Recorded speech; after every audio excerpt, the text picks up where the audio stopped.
Okay. Well, good morning, everyone.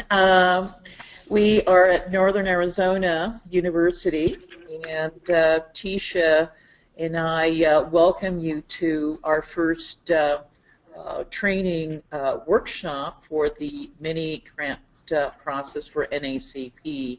And so thank you all for being part of NACP, and we look forward to getting to know each and every one of you and to learn more about what thoughts you might have for a mini project that could address Native American cancer prevention in your communities.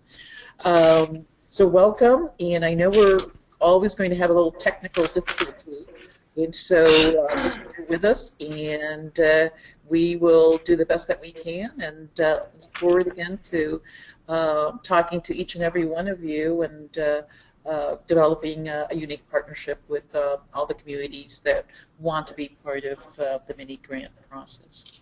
So now I'm going to have Desiree and Abby give an introduction to how they're going to offer this particular workshop virtually. And so if Abby and Desiree can join us now, welcome Abby and Desiree to this mini grant workshop. Hi everyone, I'm Desiree and that's Abby. Hi, I'm Abby. So we just wanted to let you guys know that we made some last minute changes to the agenda, and I will pull that up right now. Hold on. Oh no, I guess I can't. Well, I have to close the webcam to show the new agenda. Hold on.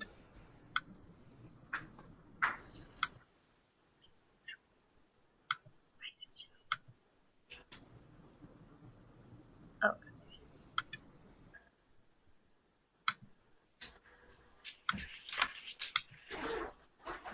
Okay. Can everyone see the updated agenda? Yes. Okay. So the changes that we made were the overview of NACP, and we took out the where to find grant opportunities, and we will discuss everything else is just the same. We just kind of bumped around everything, and instead of doing the example of a successful NACP grant, we moved it at the end of the agenda.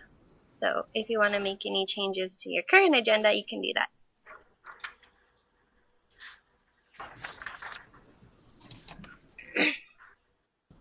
And I think what we wanted to do before we got the workshop started was to introduce everyone, everyone at the site, so everyone knows who's at where. So, so you saw me and Abby. We have two participants here at Tucson that if you guys want to introduce yourselves. Yeah, come on up. So we can get you on the webcam.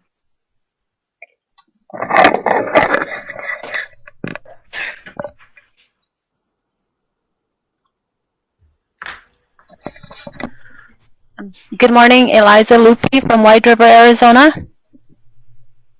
Good morning, this is Belinda from White River, Arizona.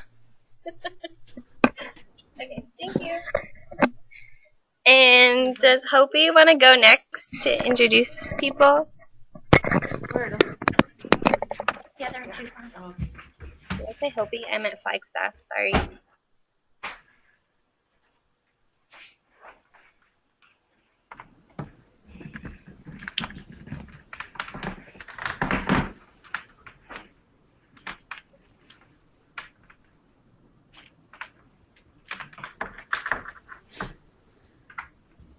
Maybe he's having audio difficulties, Daz.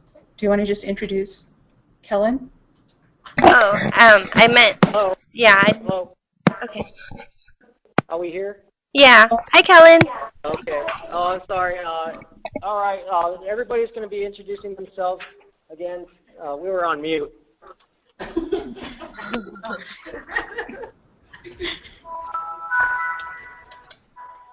Go ahead. Hi, good morning. My name is Meredith and I'll be the Can't hear. Hey, Kellen, we couldn't hear who that was. Oh, okay. We're kind of in a big room, but we have Meredith Van Winkle, which is a new health educator for the breast and cervical screening program through the Hopi Cancer Support Services. We have Vivian Kachaisi, who is the administrative secretary for the Hopi Cancer Support Services, as well as Mr. Kalemsa, Eldon Kalemsa, who is the coordinator for the youth tobacco education program, and Miss Alima Jones, who is the newly appointed coordinator for the breast and cervical screening program. Her previous capacity was the Hopi Cancer Assistance Fund coordinator. That's all. And myself, Kellen Palingam-Tua, our community health representative for Native American Cancer Prevention Program. Thank you, guys.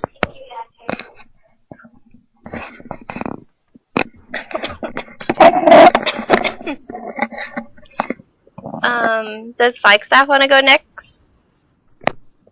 Sure. So everyone heard Octaviana. She's our primary investigator for our group here at NAU. And my name is Carol Goldtooth-Begay, and I'm the project coordinator here at the NAU site. And then I'll have our student introduce herself.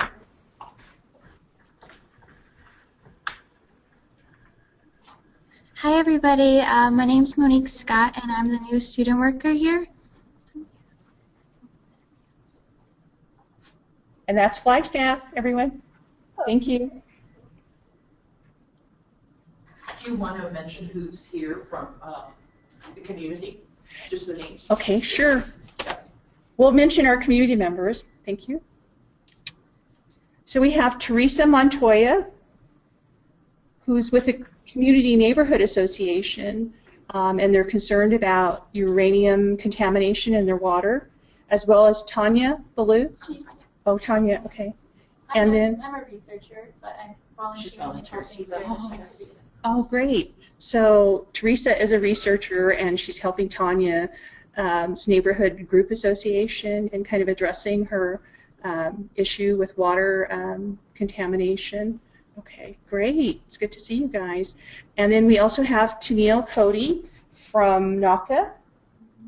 What group was it that you worked with, Tennille? Tobacco? I work with the tobacco and chronic disease under health promotion at NACP.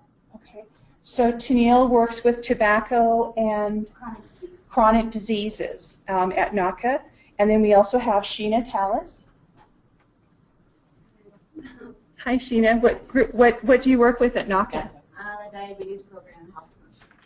So Sheena works with the diabetes program and health promotion program at NACP. And then Tiffany? Yeah.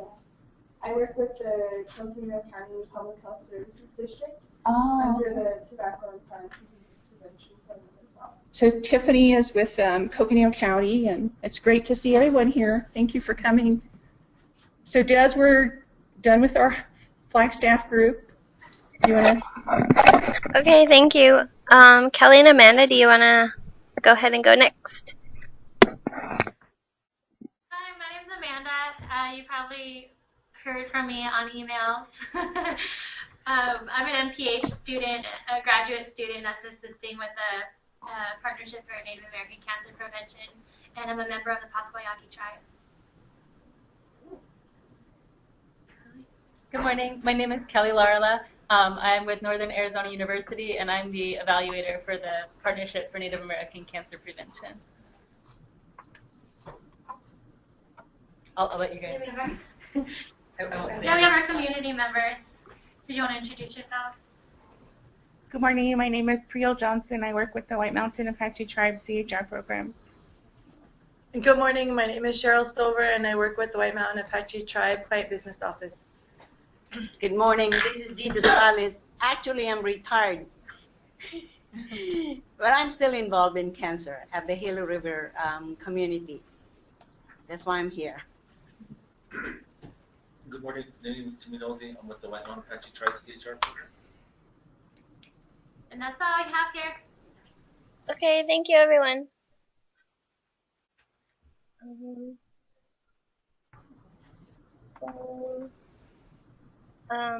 Okay, we're gonna start the presentation now.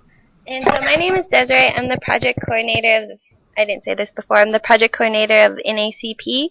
And so I'll be talking about the overview of NACP. So okay, so this is Grant Writing 101. And okay.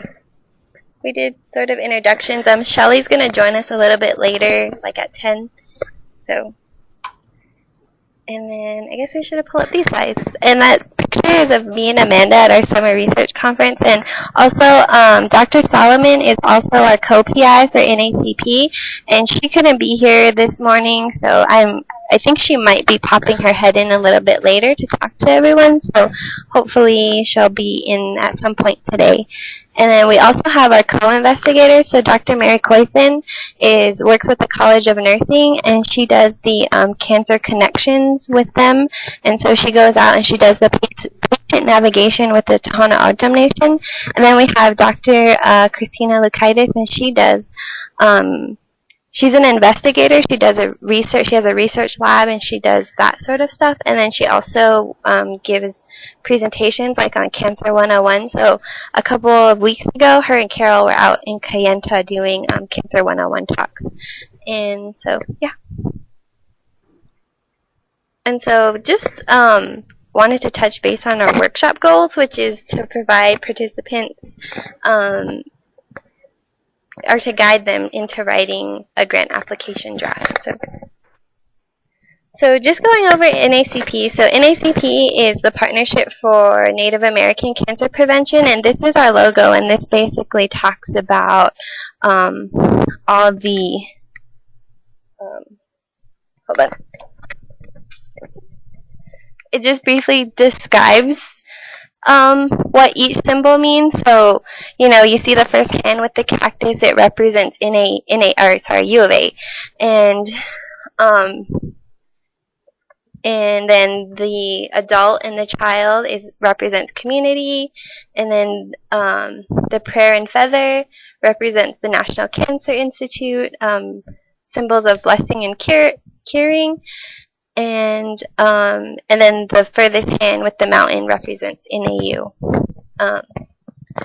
Yeah, so, and then below there's symbols within the bottom symbol also, which is like the mountains, the canyons and the rivers, the water, the sky and clouds. So, yeah.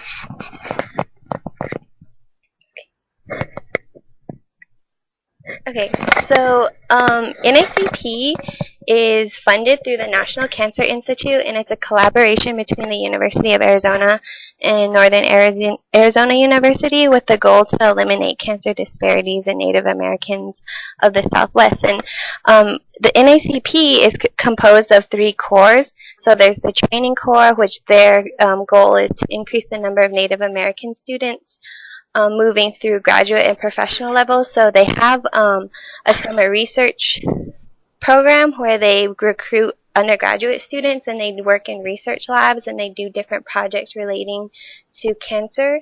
And then they have like poster presentations, and we basically want them to funnel them through the pipeline of getting graduate degrees, going on and getting PhDs, or helping them with med school, or those sorts of advanced degrees. And then we have the developmental core, which is the research that they do here at NAU and U of A. And so their goal is to eliminate cancer disparities by fostering and supporting culturally appropriate research. And then and we're the outreach core, so we want to increase the number of tribal partnerships focusing on outreach and research. So, and on top of this, we have additional 3 cores. I don't know if I said. Okay. And these are some of our aims. And under outreach, we have 3 more specific aims. And so what we want to do is work with our tribal partners to assess their level of readiness. So that's the community, that top specific aim 1, it relates to the community readiness model. So what we're doing right now is we're going out, we've gone out into Hopi, NACA, the Flagstaff urban community, and Navajo, and we've done these interviews, and we're asking people about their perceptions of cancer research and cancer programs. And so we're analyzing the data with that, and hopefully we can give back to the community and help them kind of create a strategic plan to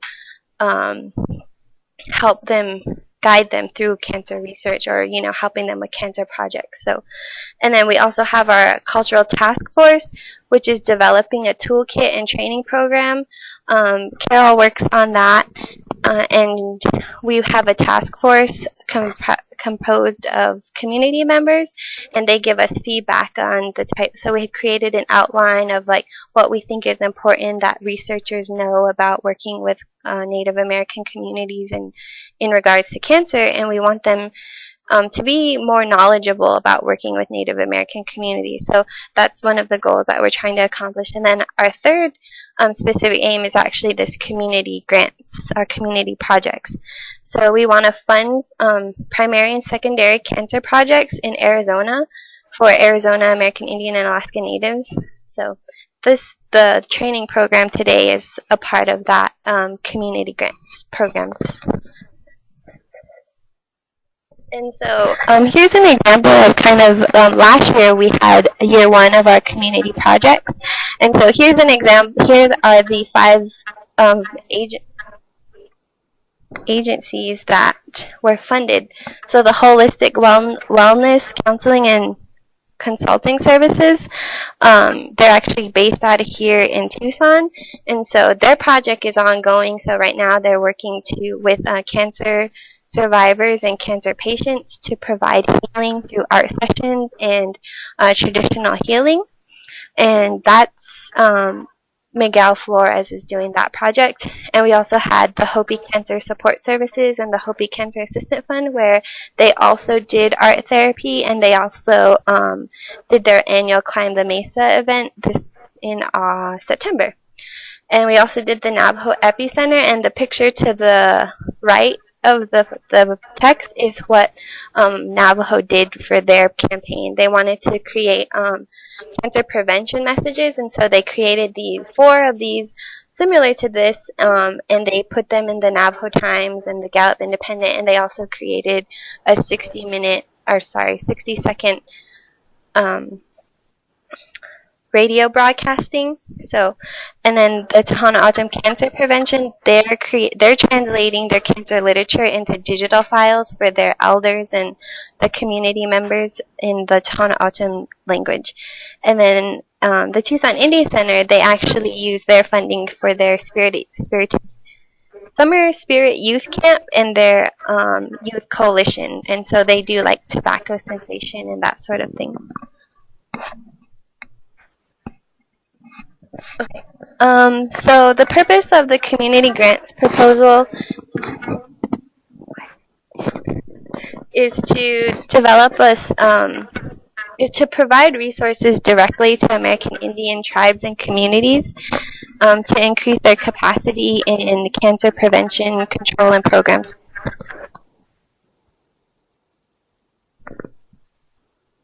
Okay. And we also want to engage more communities.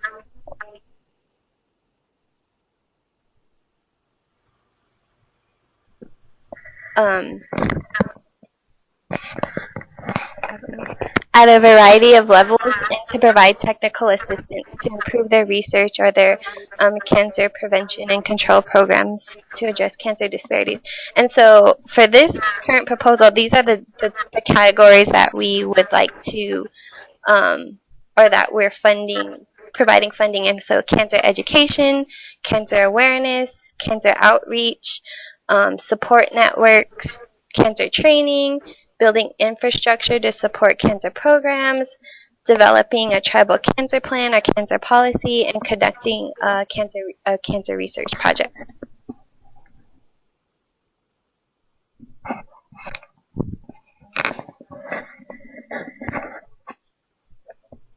All right, good morning. Again, my name is Abby. I work for Susan G. Komen, Southern Arizona.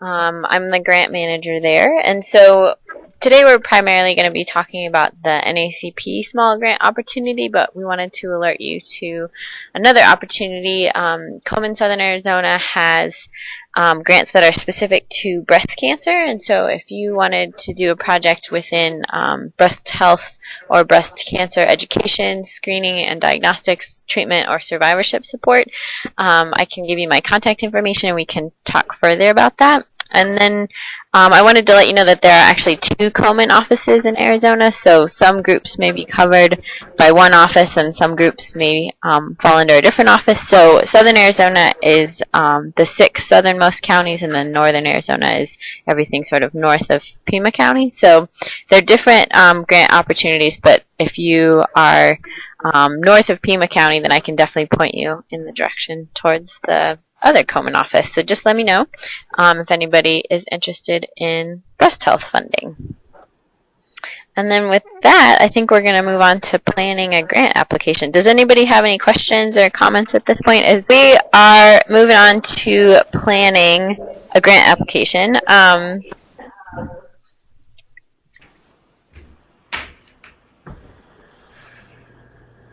okay, so the request for proposals is basically just the directions that you get from the person or the organization that has the funding. And so it's the list of things you have to do in order to get the funding. So it's important to read the RFP or the request for proposals multiple times. One of the things you really want to double check is to make sure that you're eligible, because it would be a really big bummer if you worked really hard and filled out your whole application only to find out that you weren't eligible for funding in the first place. So it's good to check eligibility, and if you don't quite fit, then don't apply if you don't fit the eligibility. And then as you're reading it, it's good to think about who else is going to apply for this application and how you can make your application unique or different to show the need in your community. So read it lots of times and think about who else is applying, but also the funder's perspective too. What are they trying to convey with their RFP? So then another good thing to do is look at the review criteria. And one way to think of the review criteria is as folders.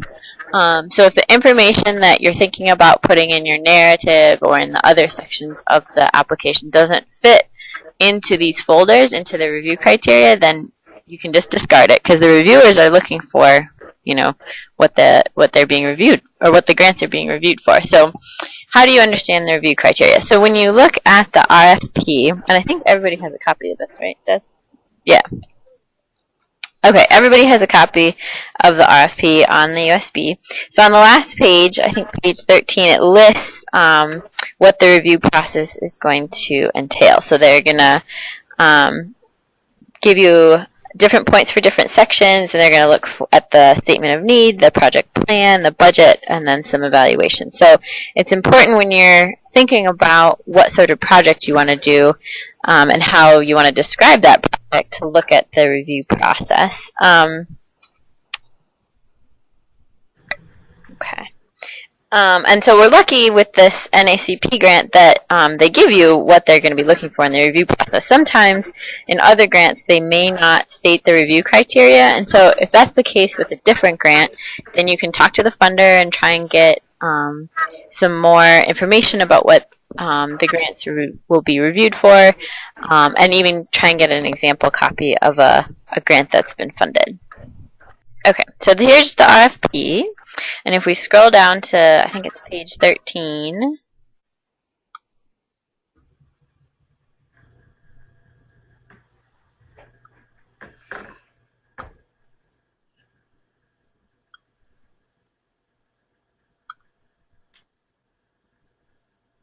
yeah, here it is. So this is what I'm talking about. So when you're thinking about your different projects that you'd like to apply for funding for, it's important to read through this part of the review process just to see what the reviewers are going to be looking for, to make sure you touch on all those different things. And we'll come back to the RFP, so keep it handy, and we'll continue with the the PowerPoint here.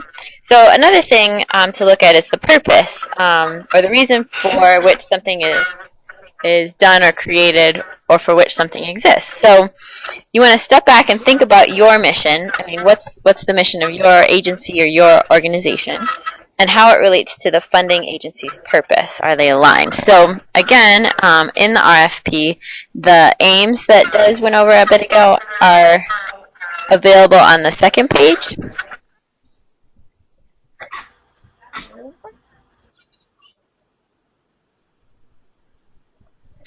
And so you want to look at the specific aim of the outreach core. It says is to increase the capacity in American Indian, Alaska Native cancer prevention and control programs and address cancer disparities. So how does the goal of your organization or your program align with that?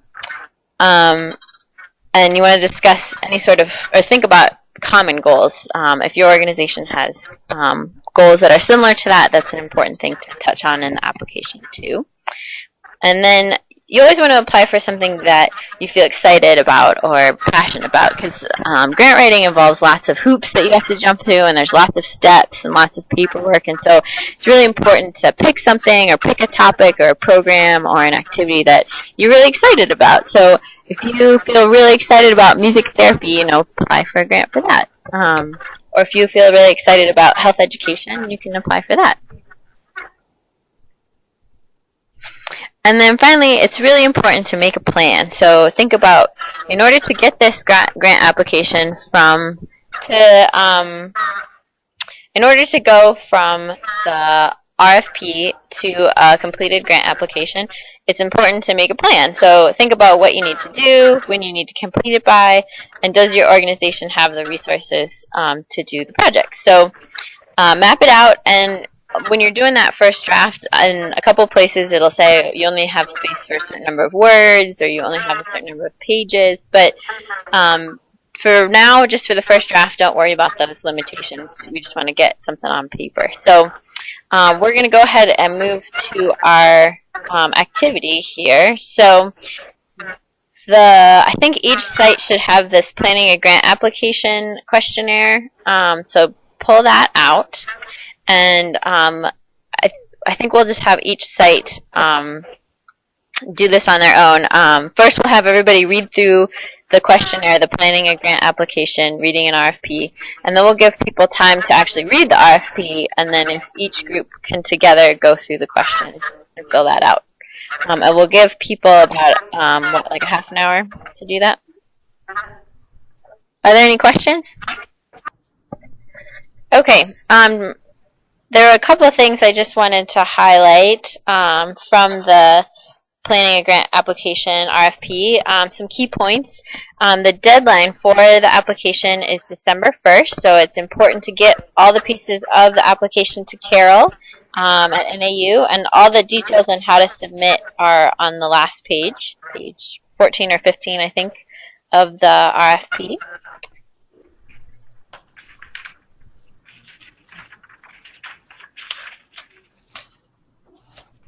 Oh, and another thing that we discussed here in Tucson that I just wanted to highlight was this is a 6-month grant, so the money would be awarded in January, and then the project would need to be done in June. So it's important to think about more short-term projects since you only have 6 months to plan it all out.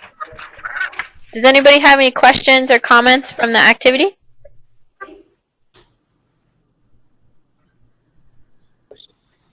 We have some questions over here. Okay, sure, go ahead.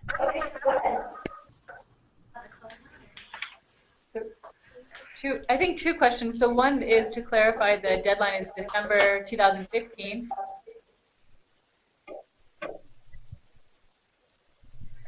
Can you say that again, please? Sorry, it's Kelly. I think the application says 2016 as the deadline. So we need to make that change on that.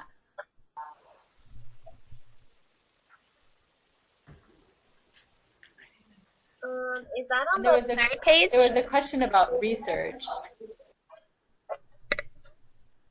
Sorry, we're not seeing the date you're referring to, that it's due in 2015? It should be December 2015, I'm guessing, but it says December 2016. Where was that on the first? One of the last pages. Oh, okay. Okay, sorry about that. It is due this year. December 1st, 2015. Okay. And then there was also a question about, is research allowed? And it wasn't listed on the list of things that weren't allowed. So yes, research is allowed. But you have to go through IRB.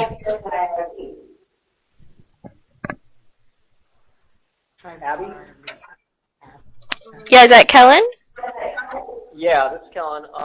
So I had a question with, let's see, when you say fiscal management, I know the last proposals, they utilized, since we were on a time constraint, we utilized the university to make purchases. But when we use our fiscal management system here, they provide request for indirect costs. So is that taken into account? Or do we need to budget for that as well? IGC doesn't, so no, you don't provide any. So we're not providing any indirect costs. It has to come out of the actual amount that you were awarded. And we'll go into direct and indirect costs in the budget section too. Okay. And I just wanted to jump back to, I think it was Kelly's question about conducting cancer research. So if you look on page 7 of the RFP, there's an example about a possible research project. Thank you so much. Uh-huh. Okay. One thing that one of our recent visitors who has not yet been introduced brought up was that this is a small grant program that will exist over 5 years, and so this is the second year of 5. And so if you have a research program that you would like funding for and you can't necessarily get IRB in time for this cycle, you could also submit it for a later cycle. Any other questions? Okay, so does everyone want to take a 50? Okay, go ahead, Kellen. Yeah, I have a question. How many times can you apply? Can you apply consecutively after each project? Or is there a time period that you have to wait? There's no limit on the amount of times you can apply, so you could apply for the 5 years. And one thing that a question that was asked at this site was, can more programs within a tribe apply? So like say Hopi, if the Cancer Support Service wants to apply and they're a separate health entity wants to apply, that they both can apply for the grant. Okay. Yeah, because I'm thinking, I mean, kind of just looking ahead that if we were able to complete this project, then to pursue it or to follow it up with another one. That's why I stopped to apply. Okay.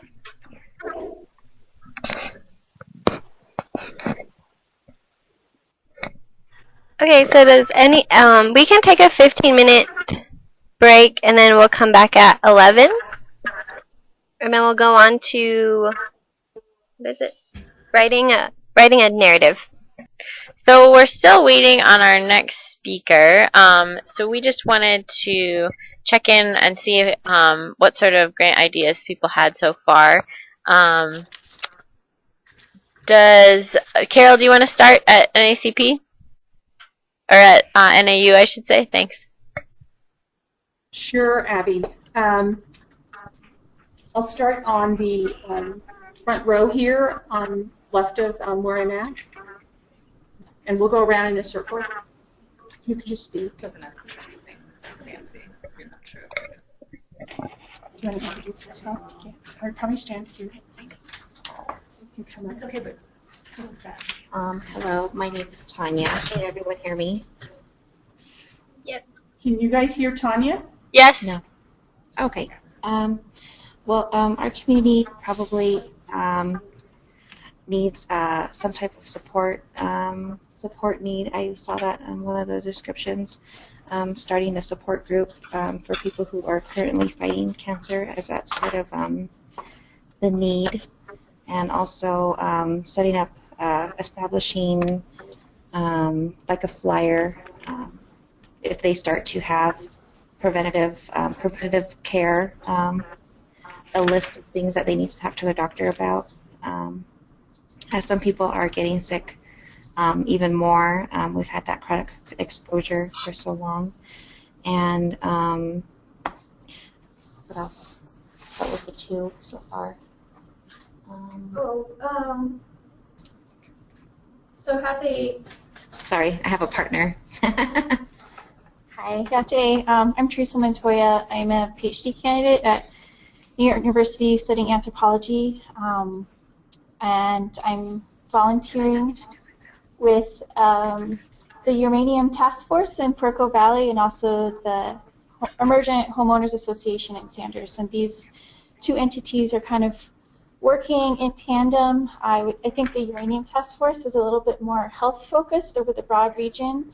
As Tanya mentioned, there's been this recent notification of uranium contamination in the groundwater in this region. But this is a chronic exposure, but it's only been made light of recently that people have been drinking this contaminated water for years, and it's linked to the 1979 Church Rock uranium spill, and that the contaminants into the Puerco River, which went all the way down into Arizona. So that's what people are dealing with, and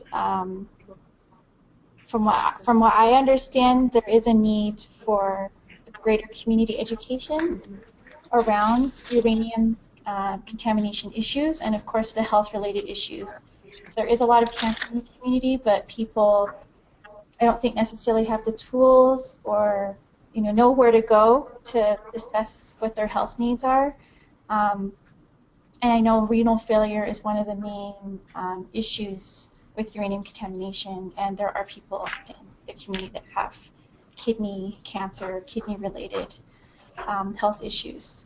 So I guess just from our discussion so far, it was a community outreach initiative for education, and perhaps maybe trying to establish some sort of like support network And liaison support group advocacy of some type.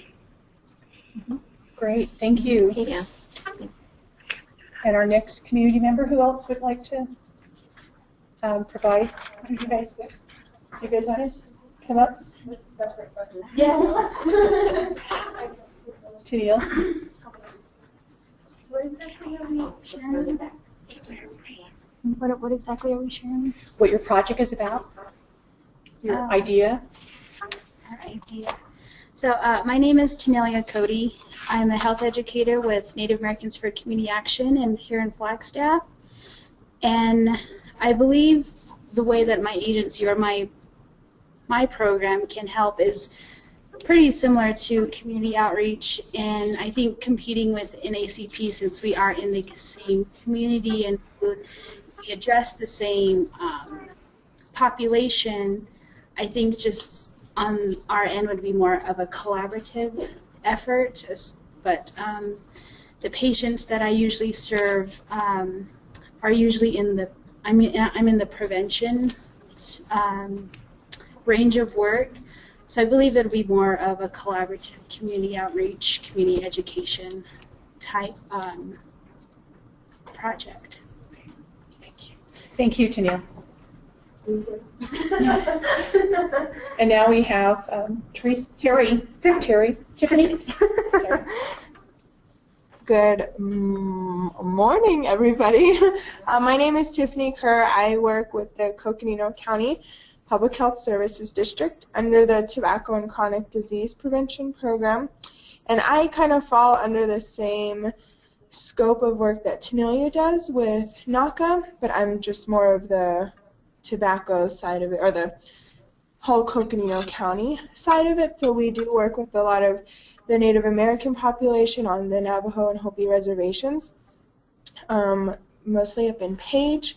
So as far as our project or our scope of work, because we do work a lot with tobacco and chronic disease, the cancer side of that is from tobacco consumption. So a lot of what we do is the prevention side of the work. So we work a lot with the youth coalition. So we would kind of be doing the same thing as helping to get raise awareness, provide education, and provide resources to people. So, yeah. Thank you. Thank you, Tiffany. Did you? And then our last organization representative.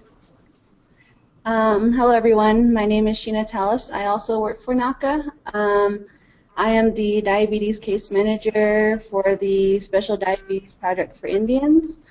So the idea that I have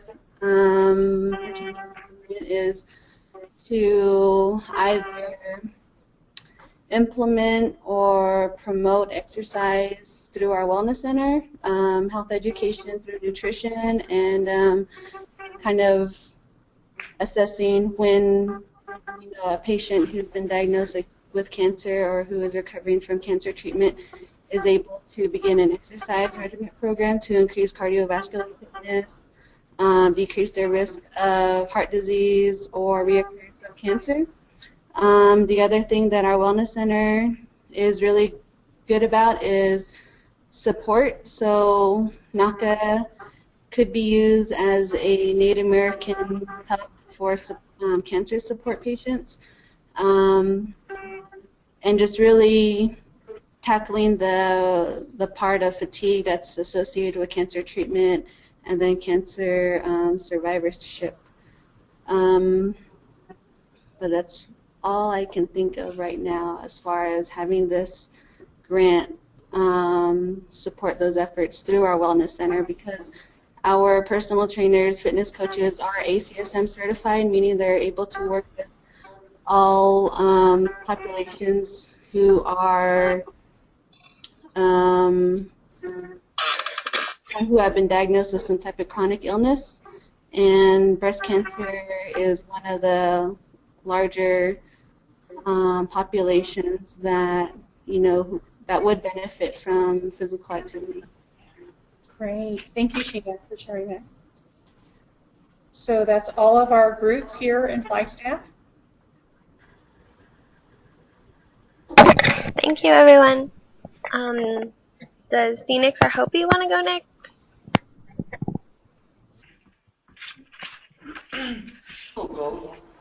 Okay. Okay. Hi, this is Eldon. Hi, Tanelia. Hi, Tiffany. Hi, Alvin. Anyway, the thing is that as far as I think the proposal that I'll be proposing is that what I want to do is a little bit somewhat unique. Being from the tobacco program and involved with traditional tobacco, and which has been a primary priority as far as from, I think, the Hopi tobacco program. And so what I'm going to try to propose for this $10,000 grant is to hopefully create or build a greenhouse, so that we can actually hopefully promote the starter plants for the tobacco, traditional tobacco, so that we can be able to provide that resource as far as to our Hopi communities, and depending on how we're able to incorporate, or as far as with the community partnership. And again, we're dealing with 13 villages, so I think with that involvement with the youth, and I think would be a very feasible project. And the other thing is that although besides that I'm housed under the cancer umbrella, definitely I think we can incorporate even having the cancer clients, or if not, along with the youth, to be able to produce the green leaf, products as far as for the cancer clients. And so I think there's a lot of participation from the community, from the cancer clientele. a lot of the youth, coalition, I think partnership in there. So I think, as far as hopefully the feasibility of this project, I think that, we can be able to hopefully address more than one, I think element. And hopefully, like I said, it's kind of a unique, I think, a project, but I think it's all along those lines. And hopefully with the promotion and also the preservation of traditional tobacco use, education, and all of that, and hopefully eliminating the commercial tobacco out of traditional practice. So hopefully, I'll put it together. We'll see how hopefully all the justifications, elements to support it. Hope we'll have a good package for you. Anyone else at Hopi want to share their potential project proposal? Yeah, this is Alima Jones. I'm the coordinator for the breast and cervical screening program. I'm new in this position, so I'm still learning a lot about the program, but I don't know if I can make it this cycle, but the next cycle I would like to inquire about grants as far as making sure that we are managing our appointments of women with abnormal results properly or in a timely manner. Another one would be increasing the screening rate of younger women in the Hopi community. Another one would be assessing the needs of cancer patients in the community as far as support needs after diagnosis.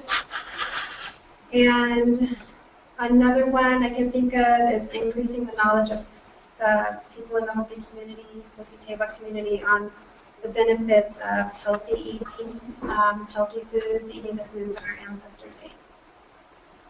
So just some of the things that come off the top of my head. Okay, does Phoenix want to go? Even mine. Okay. My name is Cheryl, and I work with the Client Business Office with the White Mountain Apache Tribe. I think for us, our need is we do the transportation for the tribe, and because we're such a remote reservation, IHS has difficulty getting patients to keep their treatment schedules and keep their appointments with their specialty doctors. So we would be able to transport patients to and from screenings or appointments or any type of treatment that they are required to do. And we also we do an Elder Fest, and I think we would be able to meet the over 50 population and continue screening, awareness, and early prevention, early detection. We do have a lot of members that are cancer patients, in their later years, but don't really have knowledge either of the communities or in the community programs that they can seek help from, support groups or anything like that we could direct them to, because we work, majority of our Altex patients are over 50. So we would be able to implement the cancer prevention and treatments through our Elder Fest. Thank you.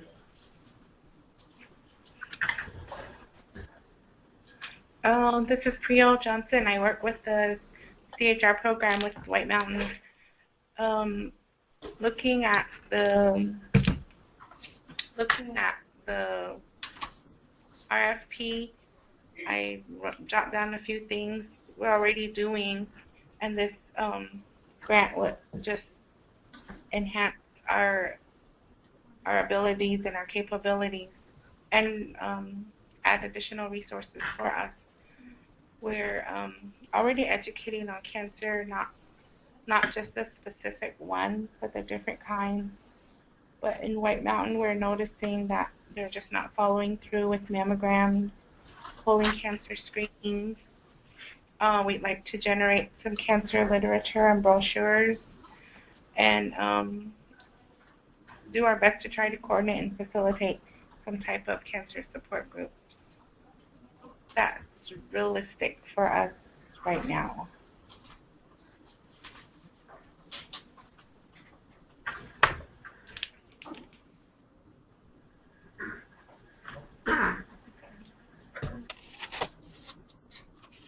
This is Sumi Nozi, the White Mountain Energy Tribe CHR program. How I can use this tool is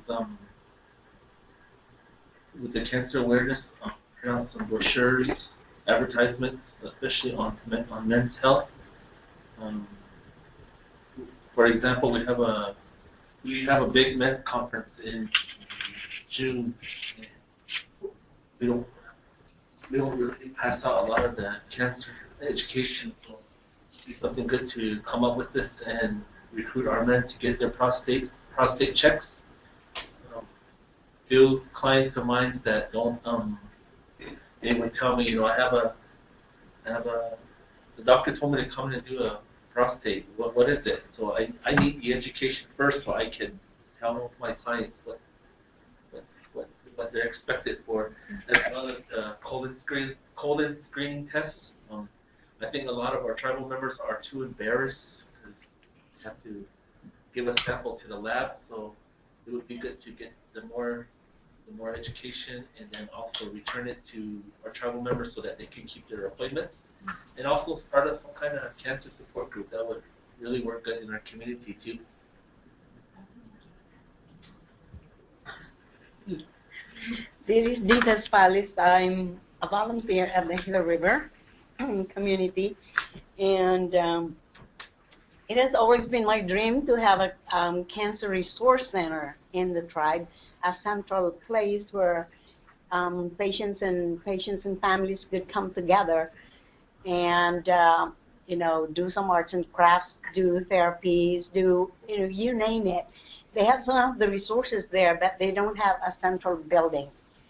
And because they always are talking about resources, some of the things that would be needed in the building. Although they have a lot of vacant buildings, yet they cannot promise me which one would be designated because of the light, the utilities that is needed, but the patients are so into having a place where they could come together, do some art, some arts and crafts, or maybe pottery, or some of their artists in the community are willing to come and show them how to do some activities like painting and bead working and basketry, all those that are really true to their traditions and to their tribe. So I'm now retired, but I still volunteer, and the dream is still there.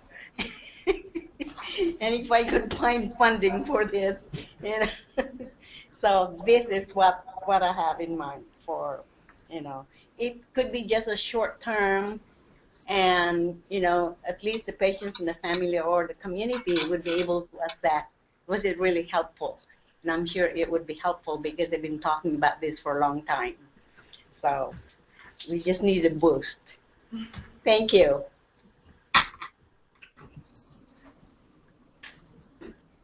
I think that's everybody at our site. Okay.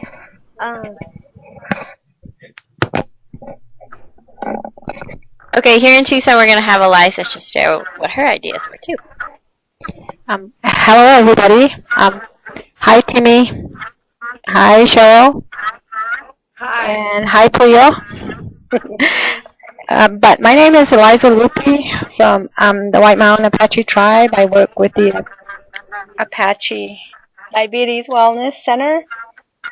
And when we were looking through this grant application, I was really impressed, and we already have our diabetes support session that we offer for the community of White River, and I believe we can incorporate the cancer awareness into our diabetes support sessions and our breastfeeding support groups that we offer for the community. And I was also thinking that one of my coworkers works very closely with Head Start. So we could also put this cancer awareness program into the Head Start program also. And down at our fitness center, we could do nutrition and physical activity with our clients, and also offer cancer awareness information, just like Priya was stressing about literature and brochures. That would be a very good idea to incorporate into our programs that we are currently doing for the community. And thank you.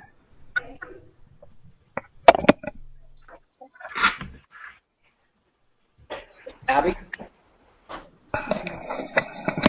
Yes, Kellen? So actually you do have another project proposal.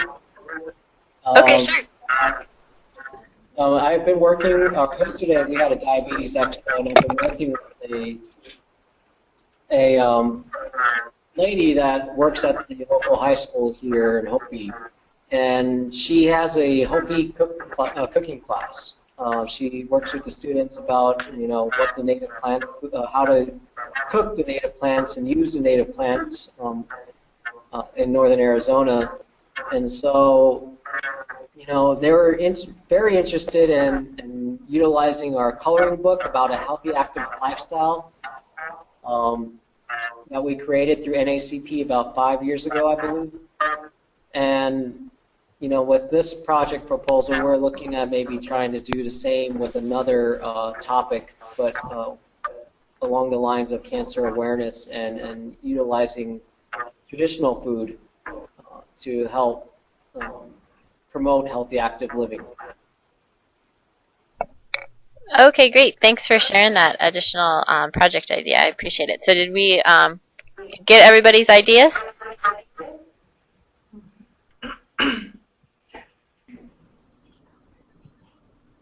Okay. If so, I think we're ready to move on to the next part of our presentation. So we're going to be talking about writing the project narrative, and Dr. Shelley Hawthorne-Smith from the Office of Community Engagement and Fellowships and Community Engagement is going to join us here.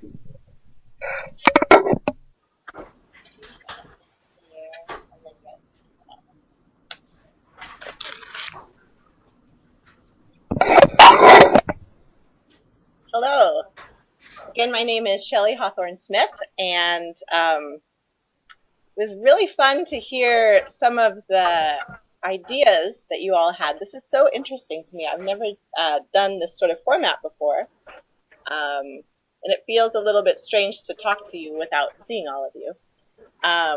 But I'm delighted to be here, and I'm sorry that I didn't get to hear all of the ideas. You would think that after being at the university for over 10 years, I would know where everything was. I was teaching a class, and I got a little bit lost, so I didn't get to hear all of your ideas. But I did hear somebody, and I apologize that I didn't get your name, but somebody was saying, it's always been my dream, and you're talking about a center, and it was just really wonderful to hear about that idea. And I want to start this section about writing the project narrative to say that I just love teaching and working with people who are writing fellowships and grants, because this is a chance for you to dream. And the wonderful thing about writing is that you can erase it. You can put it in the trash. So your first draft and your first ideas should not and will not be the same thing that you turn in. So we're kind of going to talk about two things. And the first thing that we're going to talk about is drafting. And this is the point where you can dream. And you can come up with all sorts of wonderful ideas. And you don't have to have measurable outcomes. And it's really fun. So we'll start with a few thoughts about the project. Would you like to show people who you are?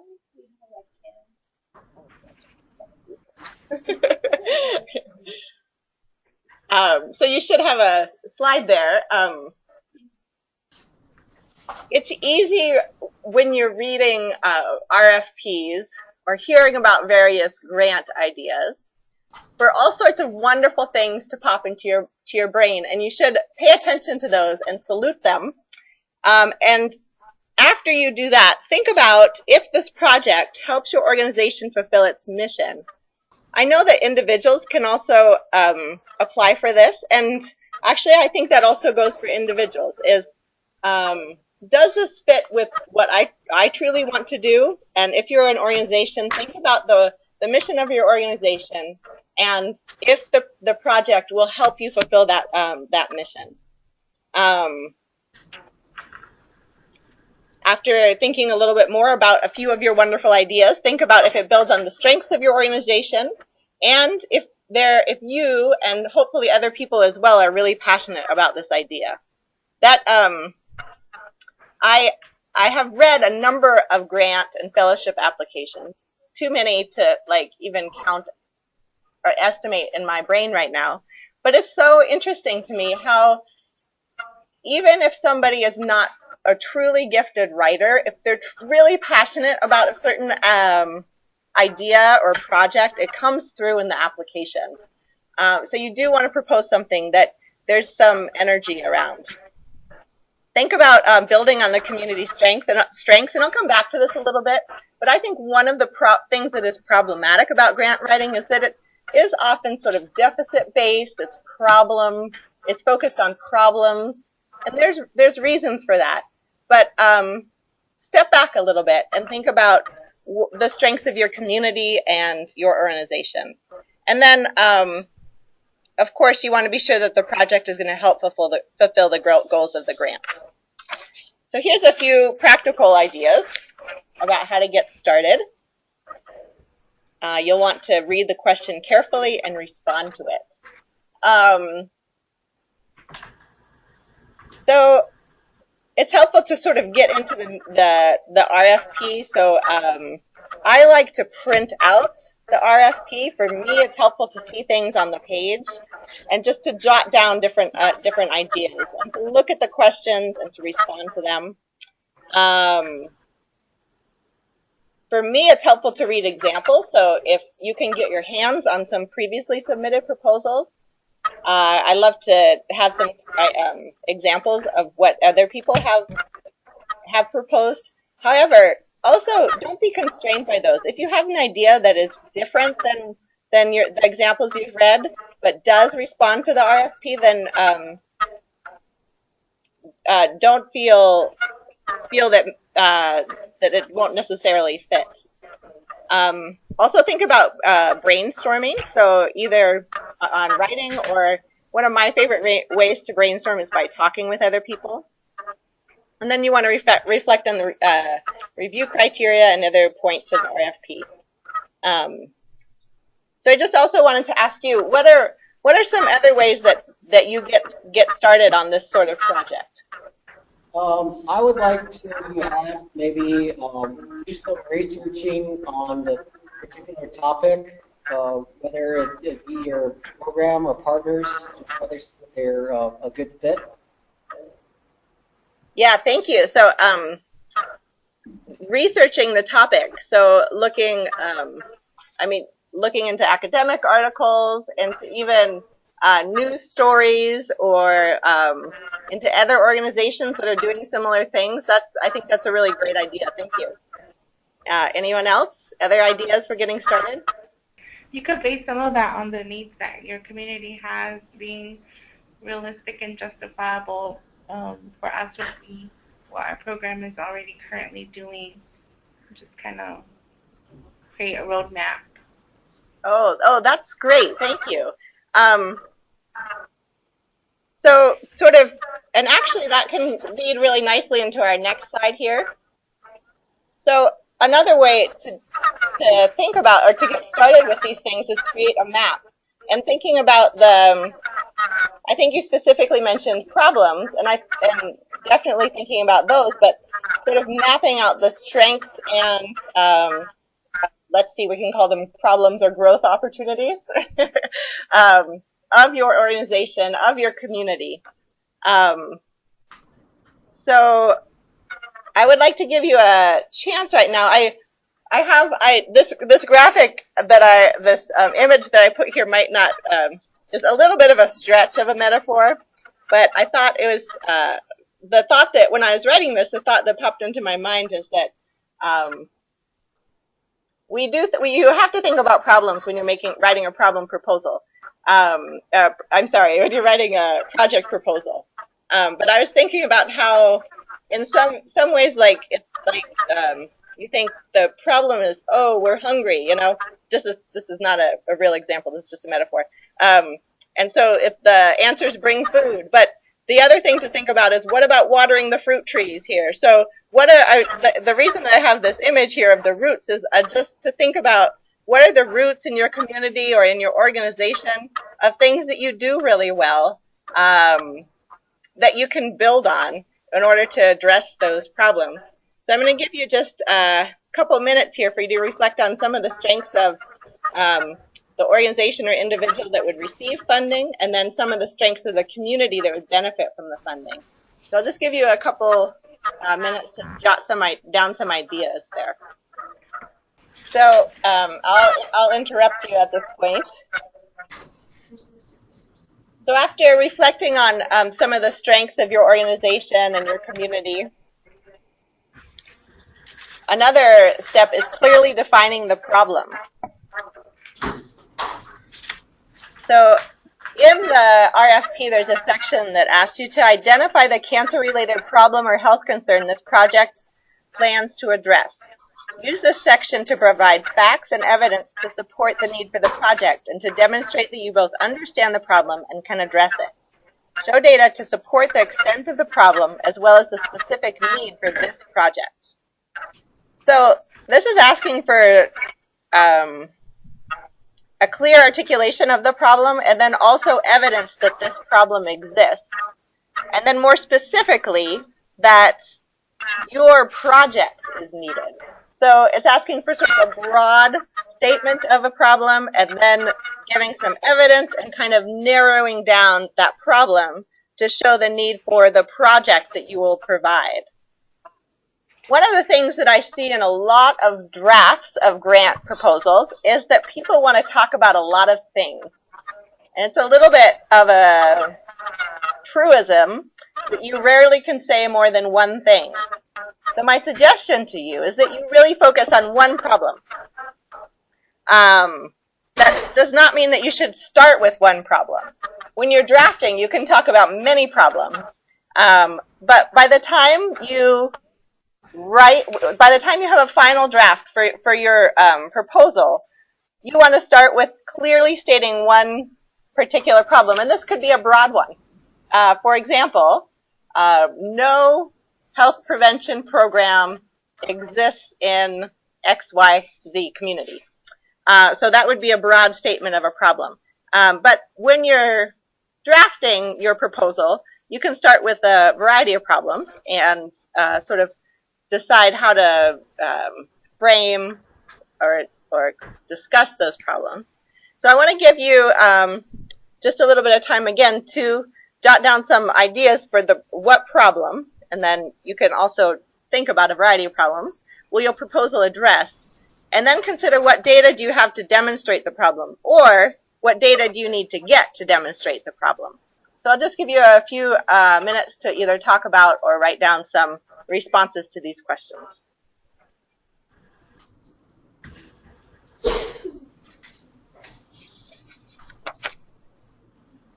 I think especially because it's a mini grant, if you can, identify one problem, I think you can concentrate and really, because you want to focus in and you don't want to have pages and pages and pages, because you have a kind of a limited, 3 pages. Yeah, exactly. So yeah, so it's really very wise just to identify one problem, even though we know that there's multiple issues and multiple problems, especially if it's a mini grant.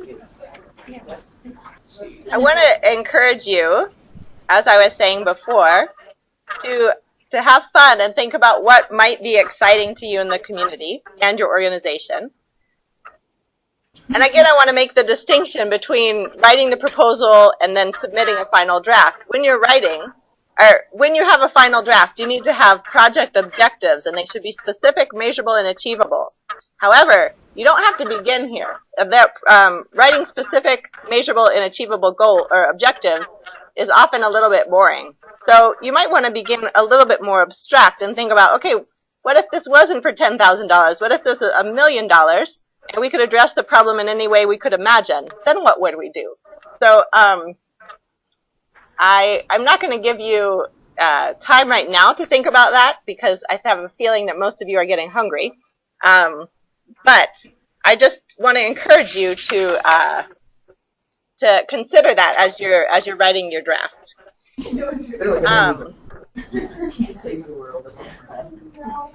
So you want to think about your intended population, who will be served. So you want to clearly describe for whom the project is designed.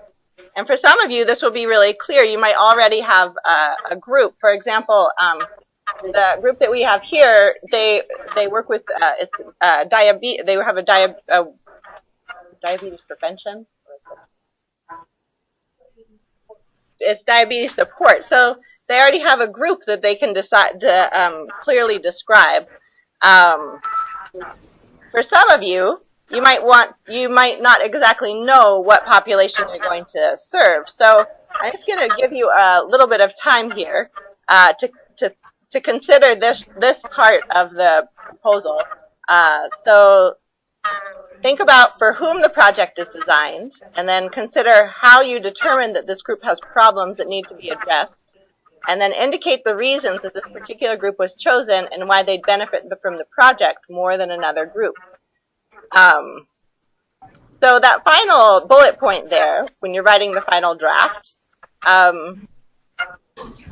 you might have some reasons that this group was chosen. For example, the group here already has kind of established community and established network. But they will also want, so that's a good argument to define their population with the people with whom they're already working.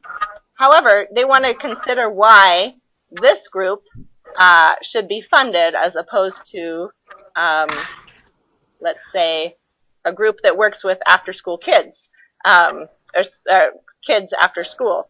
So I'm just going to give you a couple minutes to jot some ideas down about the people for whom your project will be designed.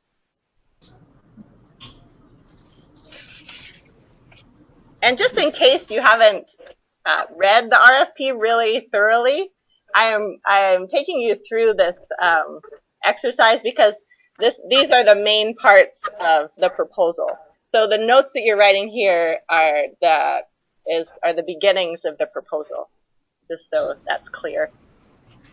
Okay, so hopefully you got some notes written down about your population.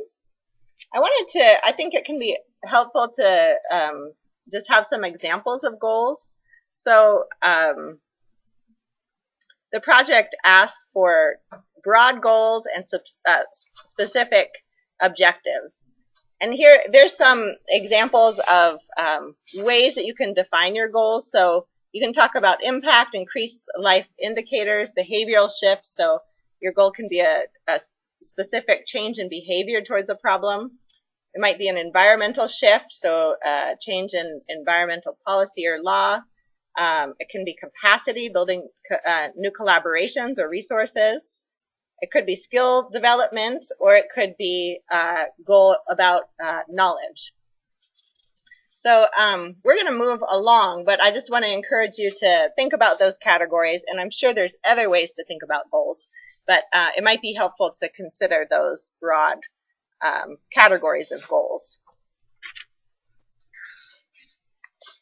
So as I've sort of been talking about along the way, writing is messy. So don't expect you or your organization to come up with a nice, clean draft the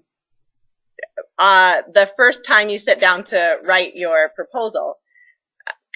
Expect to write messy drafts. And the key here is to sit down with people in your organization or with yourself and give yourself some deadlines. So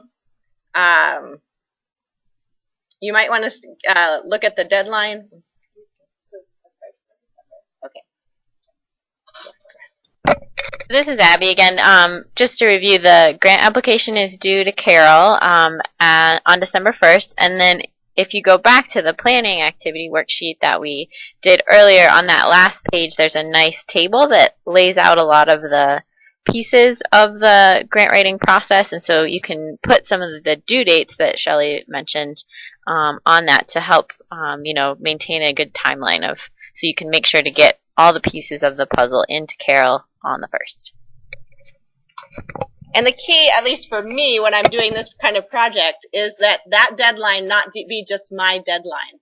So it's helpful for me if I tell somebody else, I'm going to give you a draft on a specific date, and ask that person, can you please remind me if I don't give you a draft to look at? So you might want to consider doing that as well, is not only setting deadlines, but also sharing them with other people so you have some accountability. So once you have a messy draft, or a couple messy drafts, you want to move from the drafting phase to writing more refined drafts. When you're writing those more refined drafts, you want to think about the context into which you're writing. And it's likely that all of you do many various kinds of writing.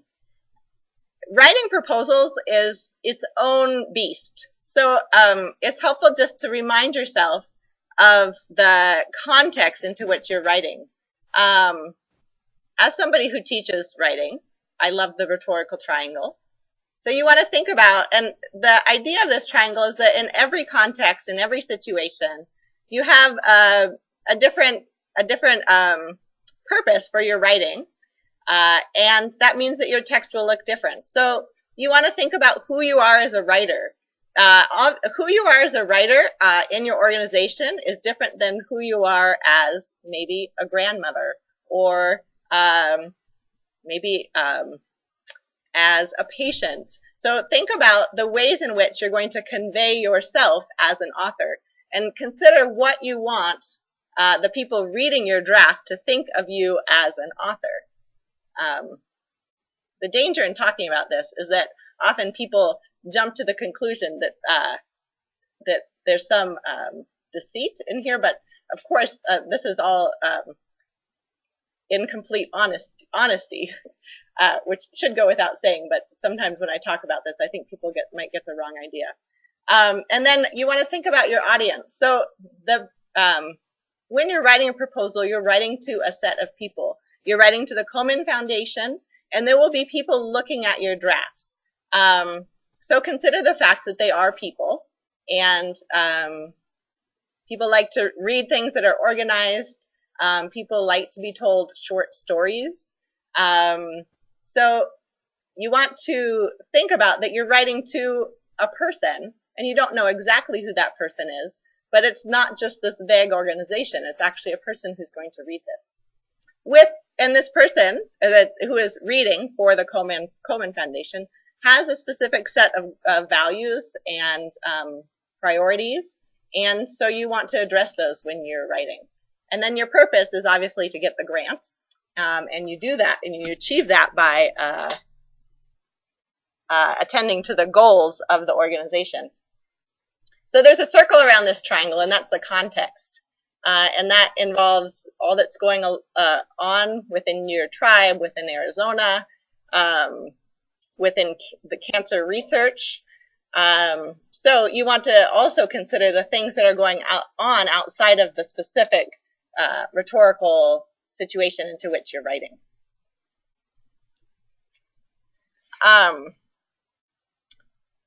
When you're writing, you want to think about areas in which you can be specific. So generalizations are always useful, but you want to think about when and where you can be specific. People remember specific examples. So I'm just going to give you a few examples of making a situation specific. So let's say, for example, smoking at a young age is a pervasive, and just for the record, these are all totally fictional. Smoking at a young age is a pervasive problem in Mesa, Arizona. So that's a generalization. If you want to really drive home this point, you can give specific examples, such as at Franklin East Elementary School in Mesa, Arizona, the principal had to implement a weekly cleanup of cigarette butts on the edge of the schoolyard. Or you could say, for example, here's another generalization: Blue Water, Arizona has had excellent success in providing safe and educational experiences for children after school. It's likely a reviewer is not going to remember that point. However, if you give them a specific example, such as this, over 90% of second graders in Blue Water, Arizona participate in the community in the school's program, learning skills from baking to basketball handling to drumming. That's something that a reviewer is more likely to remember. So as you're drafting, think about those areas that are really important to your proposal and how you could make them memorable. And one of those ways to do that is by being specific.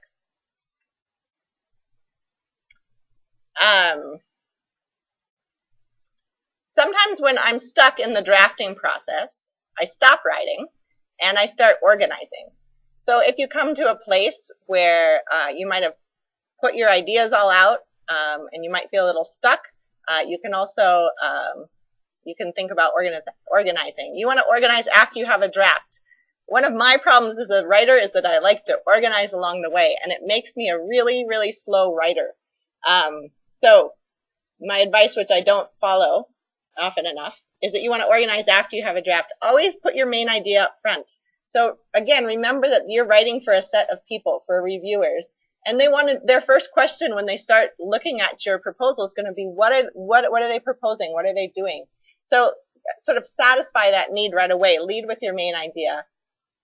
When I'm reading proposals, I just can't tell you how much I love section headers, so that kind of guides me through the proposal. Blocks of text are a headache as you're reading, so use some space, maybe some images. I'm not sure if they're allowed in this. So consider images, charts, graphs, using bold to break up the narrative. In as much as you can, anticipate what the reviewer is looking for in terms of organization, and then help the reviewer out by following that organization. So we're just going to finish up with a few helpful hints, which is, again, I've said this a couple of times, but this is the last time I'll say it. Just set a time to write. So you give somebody a deadline, give yourself time to write. Writing is always takes at least twice, usually 3 times as long as you expect it will take. And I do a lot of writing, and I still always, 100% of the time, and underestimate how much time it will take me to write something. Give yourself permission to write terrible first drafts. Read examples. Read and comment on the drafts of other applicants. So in some sense, you're competing with other applicants, but I almost always find that when people work together, their final products are much better. So don't be afraid to work with other applicants. Get as many people as you can to read your drafts, and then revise, revise, revise. Does anybody have any questions about this section? All right. Thank you very much. I can give my email address to Abby, and I would be happy to answer any questions.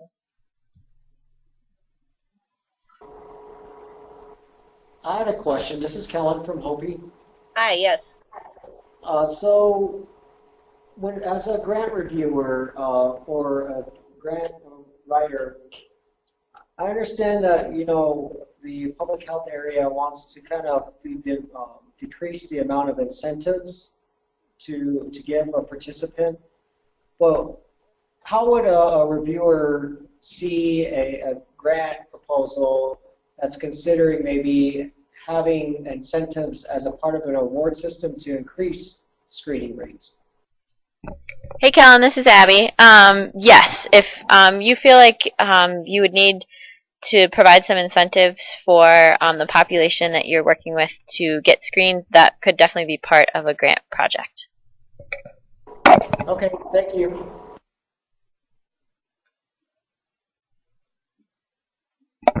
Any other questions? Okay, if not, we just had one more slide in this section. It was tips and tricks working with tribal entities, and I think Carol or Kellen was going to speak on this topic. So take it away, Kellen. And Carol. Okay, yeah, Carol's going to chime in where she can. I'm primarily going to talk about the dealing with tribal entities and grant proposals. And when you looked at your RFP, your request for project proposal, it stated that in certain times, including research on tribal land, can become tricky.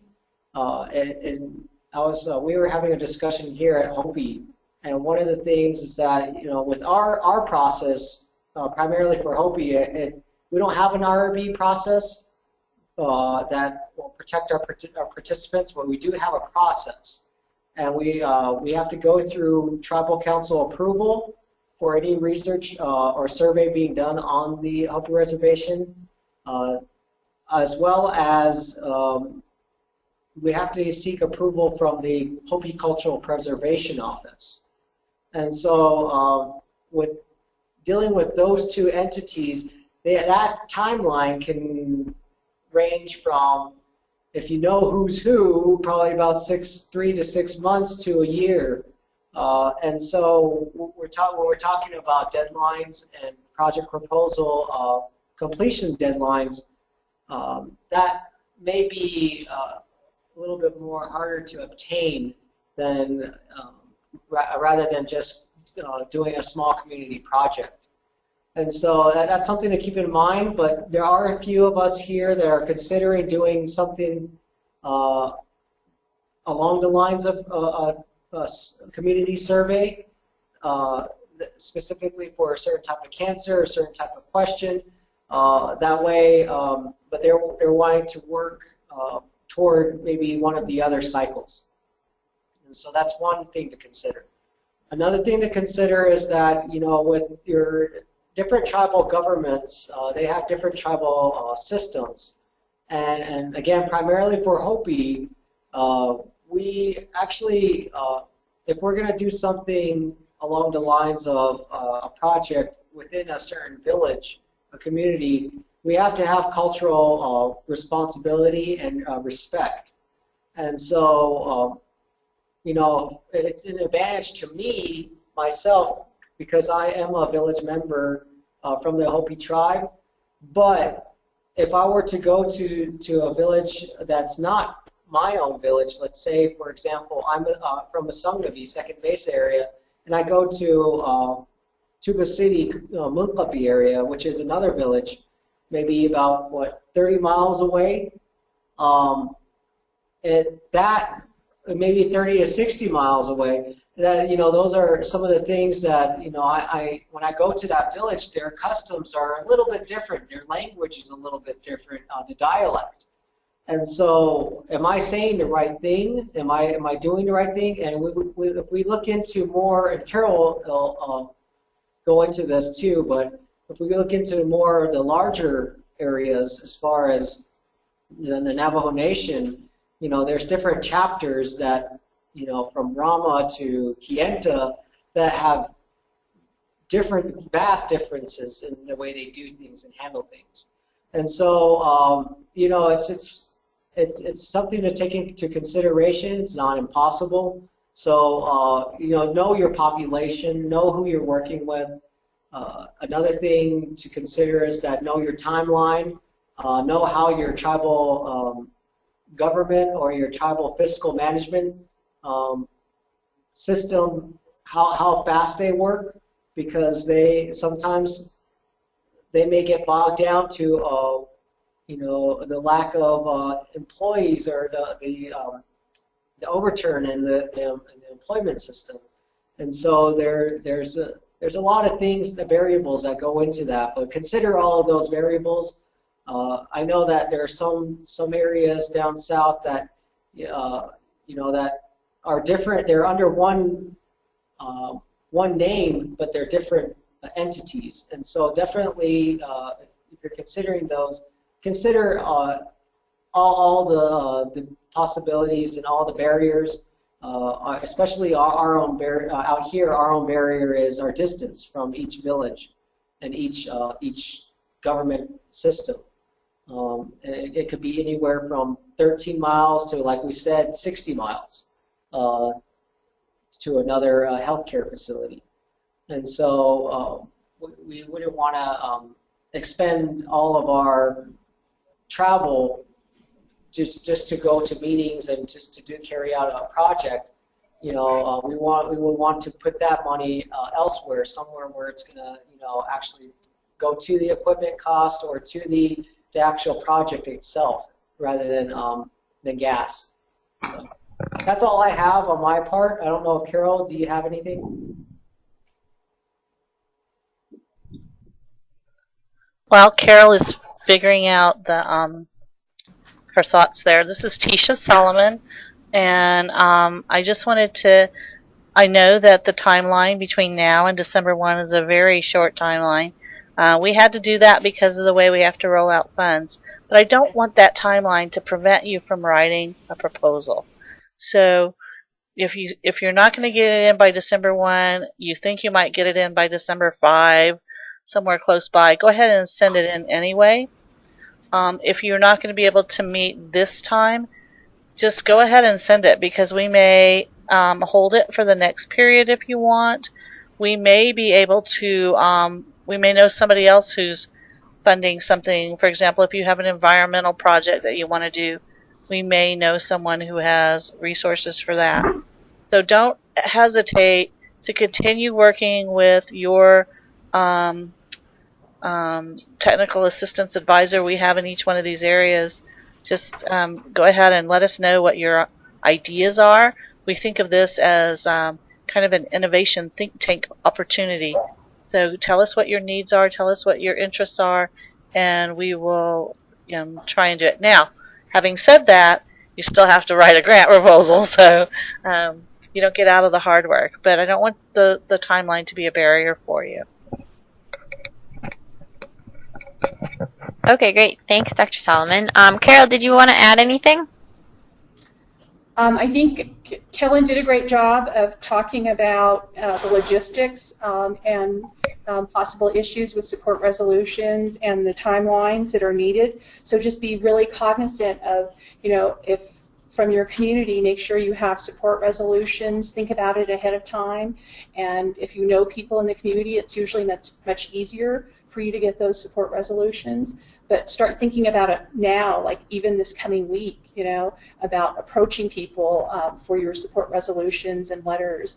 And then if you're doing research on Navajo, I can only speak to Navajo, they do have an IRB that you need to go through, but they also have a cultural preservation office that looks at other projects that might not be specifically research, human subjects related, so you can sometimes go through that avenue as well for consideration on projects at Navajo.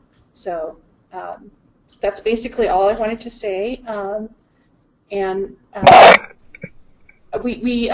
the other issues that we kind of have run into some issues with have been the way that we pass the money to the communities. And so we found that doing contract purchasing services like a W-9, if you're like a nonprofit entity, works much easier. So like for NACA and maybe the neighborhood association, if you're a nonprofit, and we can just contract with you and fill out these W-9 forms, we call them, and it'll be much easier, and we can buy things for you, and you can send us, receipts for payment, and we can do that. So it's much easier that way.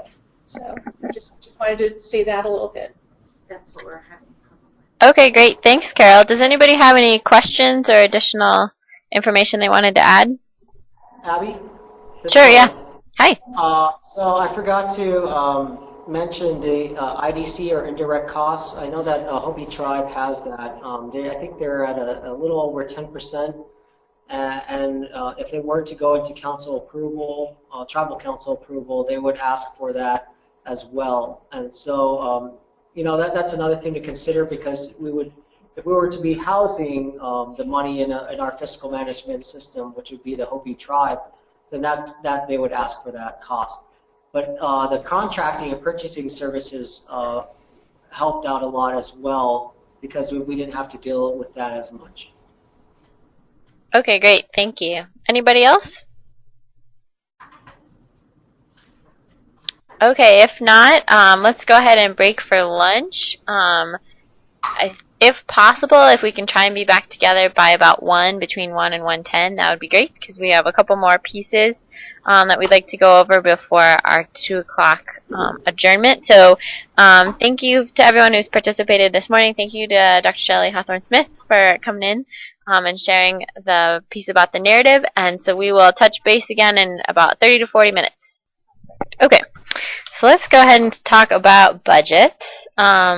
Sometimes people can be intimidated by budgets, but I encourage you to not be intimidated.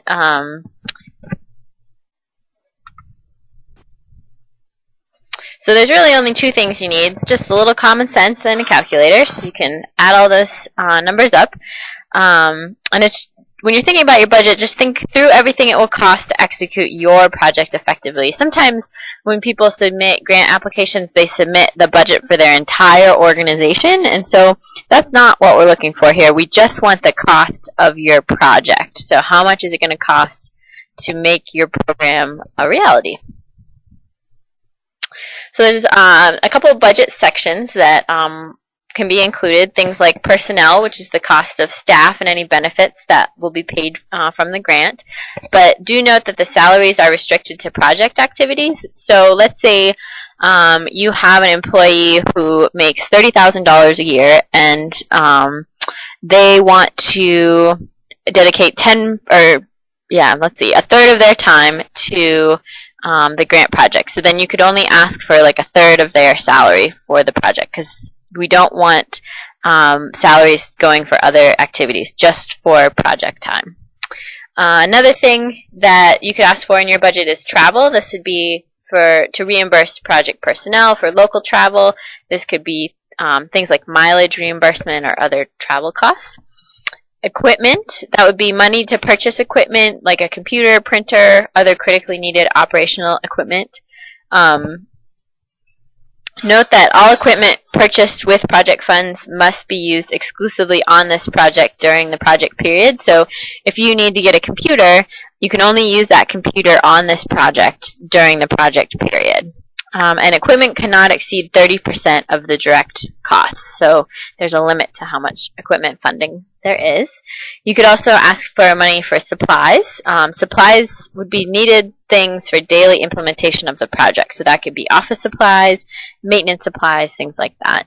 And it's important to note that there are some things that the budget does not, or that you cannot include in your budget. So if you look on page 2 of the RFP, there's a list of things that this grant will not pay for. So that includes things like clinical services. Oh, sure. Thanks. Clinical services, food or beverages, construction or renovation of facilities, political campaigns or lobbying, endowments. Go back down. So that's the beginning. Let's scroll down a little bit more. So this is a list of things that this grant will not pay for. So make sure when you're putting together your budget that those items are not included. And then the final section of the budget, do you mind going back to that? Thank you. Is other, and if there's just things that don't quite fit into the previous sections, that would be things in other. So I know Kellen talked a little bit about direct and indirect costs, just to define those so that we're all on the same page. Direct costs are most of the expenses for things like personnel, travel, equipment, etc. And then indirect costs are overhead, or things that cover services and products essential to your overall organization that are consumed in some small degree by the project. So that could be telephone bills, rent payment, etc. So we don't want your total budget, including both direct and indirect costs, to exceed $10,000. That's your limit. So if you're asking for $12,000, nope, You can only ask for 10, or you can ask for a smaller amount. You could ask for 1,000, you could ask for 2,000, but 10,000 is the cap. And then if you have a negotiated indirect rate agreement, just as Kellen was talking about at Hopi, you want to provide a copy of that agreement when you submit all your paperwork to Carol on the 1st. And if you do not have a negotiated agreement, we highly recommend that you work on obtaining one with the appropriate oversight committee. And if you don't have the time to do that between now and the 1st, which I totally understand, it may be best to just stick to direct costs for this grant cycle, and then perhaps in the future I'll work on indirect costs. So a lot of times when you go to a party, the host at the party likes it when people bring stuff, whether it's a cupcake or you know, at a potluck you would bring a dish.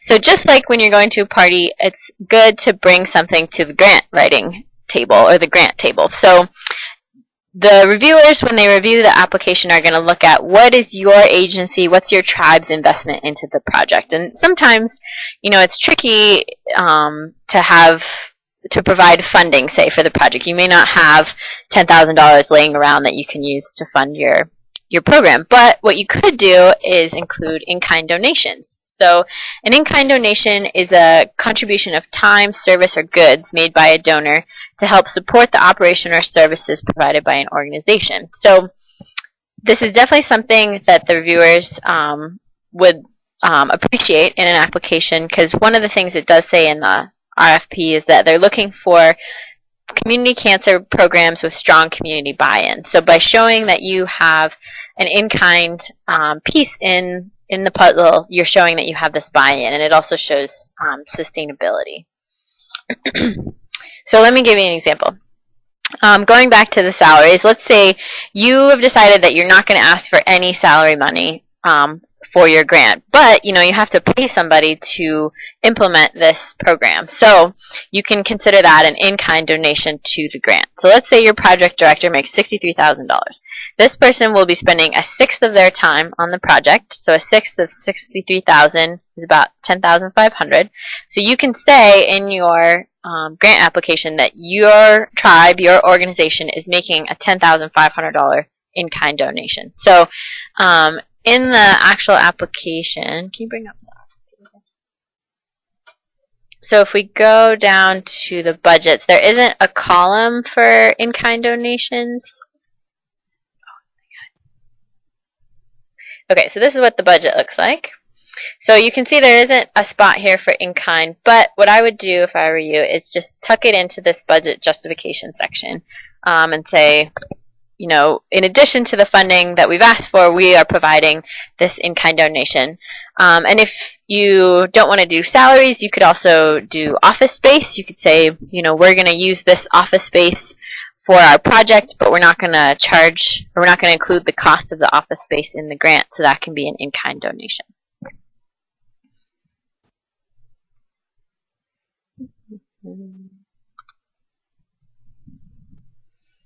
Okay, so then when you're reviewing your budget, you just want to make sure, is it balanced? So does it all add up? That goes back to the calendar, the calculator. Make sure you have your calculator, make sure it adds up. And then does my budget request support the needs statement? So are all the things that I mentioned, all the activities that you've mentioned in the project statement, are those reflected in the budget? So then in order to show that in more detail, you want to use the budget justification. So that's this section of the RFP. And this is where you explain your math. So, okay, let's say you need $200 of office supplies. So the grant reviewers are going to want to know, okay, what are they going to do with that? So how are they going to break that down? So let's say you need 5 LaserJet ink cartridges, and those are $20 a piece, so that would be $100, and 10 reams of computer paper at $10 a piece, and that's also $100, so that adds up to $200. So that is where you do the budget justification. You explain your math, how much of what you need and how much that costs, so that each line of the budget is explained. Does anybody have any questions about that?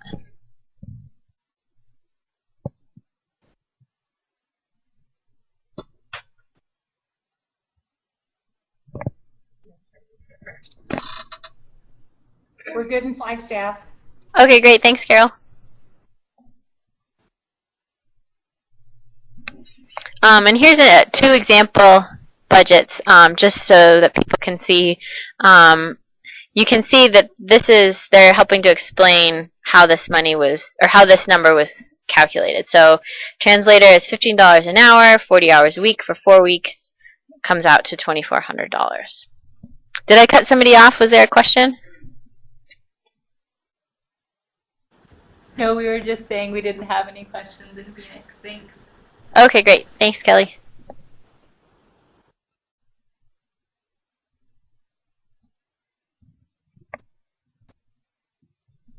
Okay, so I think we're going to have to skip the hands-on activity to make sure we have time for the rest of the pieces. So we'll go back to the PowerPoint here.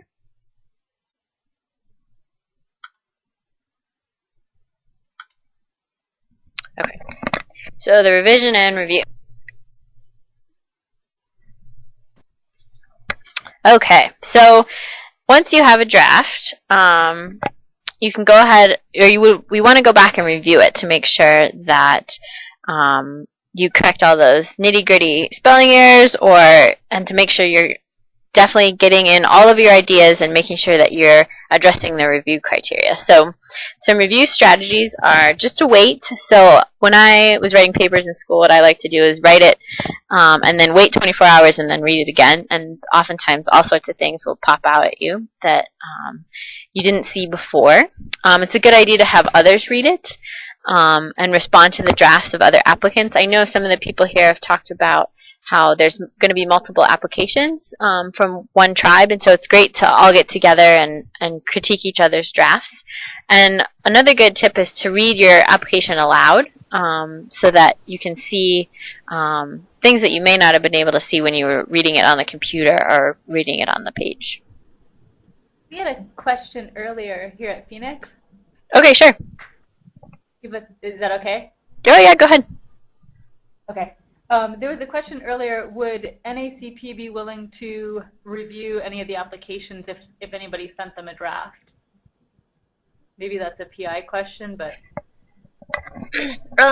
Just at lunch, Tisha said that was okay, like providing technical assistance on our end.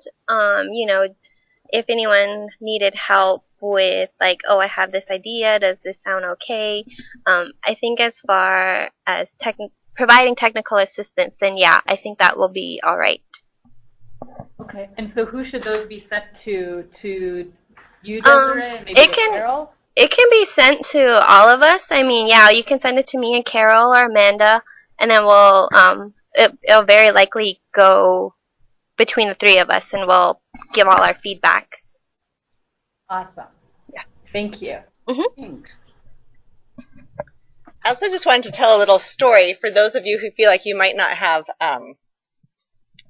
any readers who would be qualified to review your drafts.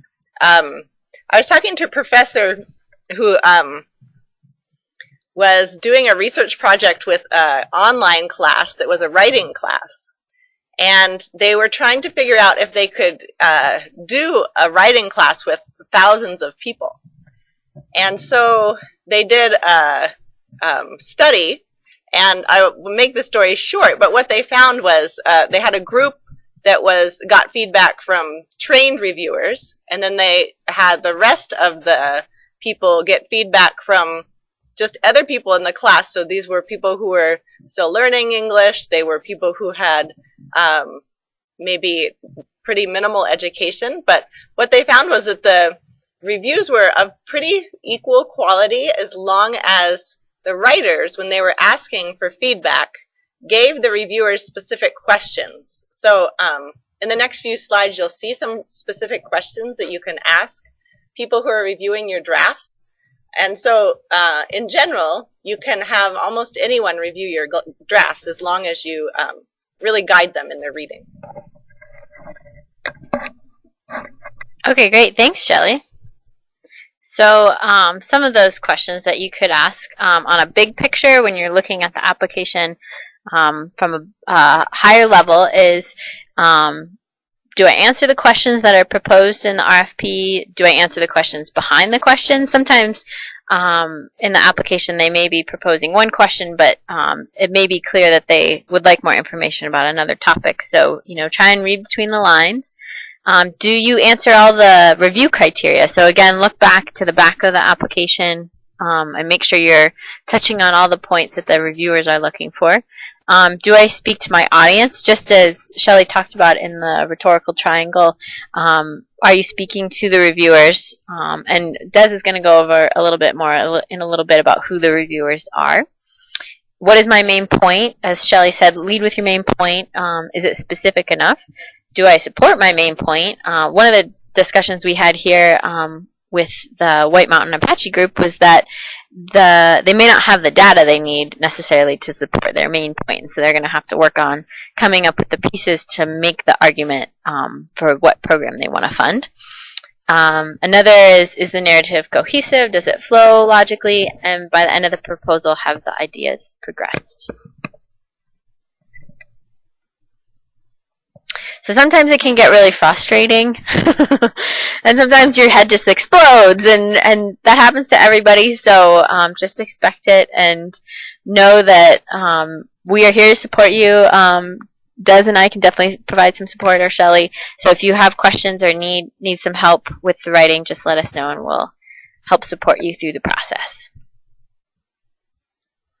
Sometimes the creative process goes something like this. This is great. This is tricky. This is a disaster. I'm another failure. Maybe I should give up. Maybe I can do this. This is great. And then you just repeat. So sometimes you can see a lot of these creative process steps can be sort of sad and depressing, but know that it gets better. And if you've chosen to work on a program that you're really passionate about, that passion for your topic can really push you through when the writing gets tough. So we just talked about global revision, and that was looking at your application from a big picture level. So another good way to do a revision is through the local revision. So this is really that nitty-gritty, the nitty-gritty pieces. So do I lead my paragraphs with a main idea? Are my sentences varied and fairly simple? You want to make it easy for the reviewers to understand what you are getting at. Have you defined your key terms, also your acronyms? Do people know what you're talking about? Do I need to be more specific in some places? Are there any confusing parts? Or can I use more active verbs? And we'll talk about that more in a minute. But both these local revision questions and the global revision questions are questions you can propose to the reviewers that could do your review before you submit your application, just to make sure that you have a really solid proposal. So let's just talk about active verbs and passive verbs. So when possible, you want to use active verbs rather than passive verbs. So an example of a sentence with passive verbs would be, many of the material structures of most modern states are lacking in the country of Oman. So that's a really wordy sentence, and it's sort of hard to pick out what it's getting at. So a way to switch that around to a more active sentence would be, the country of Oman lacks many of the material structures of most modern states. So right off the get-go, we know that we're talking about Oman, that's the subject, and lacks is the verb, and so we know exactly where we're going in the sentence. So just think about trying to make it as easy as possible for your reviewers when they're reading your application. So when you're reading, you can try and find within your drafts different passive verbs and then switch them to active. When we were looking at this is Shelley. When we were looking at the rhetorical triangle, we were talking about the constructing yourself as the author. And sometimes in working with students, I've noticed that students sort of inadvertently try to make their writing more complicated in order to make themselves sound sophisticated. But in truth, more simple writing is often more professional and more accessible to the reader. So strive for simplicity when you're writing.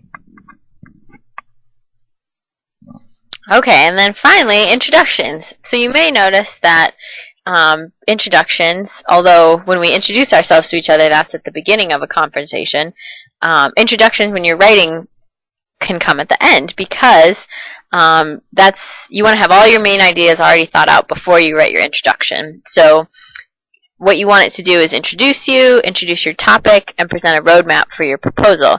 But it's easier to present that roadmap if you've already created the proposal. And so I like to write all of my proposal out, do my budget, and then go back and do the introductions. And so it's a good place to tell a story or really grab the reader's attention to make them want to read the rest of your proposal. And then just a couple final thoughts. Remember that writing is an ongoing process. We're all working on improving. Expect disaster and then recreation. Take all advice with a grain of salt. You can't predict who will review your application, so be tough. You can do it. And then use other applicants, as we said before. As Shelley talked about, set deadlines with one another and create writing groups, even just temporary ones. You could even create one over the next month, just before the deadline, so that you could all write together.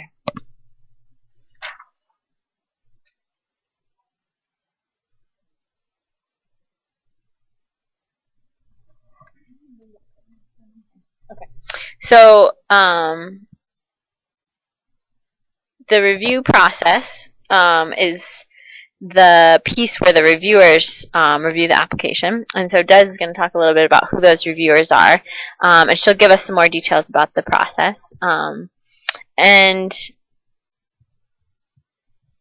I guess the takeaway for this slide is that they may read your application really quickly. And so going back to what Shelley said, make it as simple as possible, but also, using those bulleted points or using headers can also make it really easy for them to get all the main ideas. So Des, do you want to provide some information on who the reviewers are?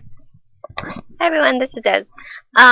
So when we got together, we figured that the reviewers of the potential proposals would be individuals from the wider NACP group. So those would be the researchers who work in the labs, and also members of our internal advisory committee, and they're also researchers, or they work within one of the 3 universities. So most likely these reviewers have had some experience working with tribal communities and know about tribal issues. So those will most likely be our reviewers and who have done research projects. Yeah, so those will most likely be our reviewers in the coming weeks. Yeah. Okay, and so we're going to move on and we're going to go into some examples.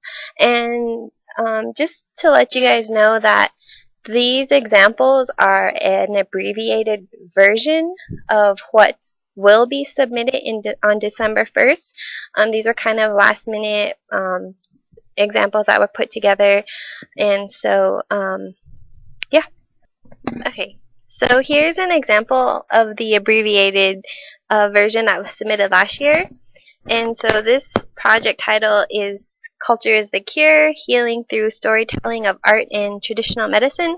And so, we talked about writing a narrative and the need for support. So this covers all, the data, why this project is important. It lists references to data, the importance of art therapy, and all of that. And also the description of the agency. I don't know if that's in the RFP. I don't think so.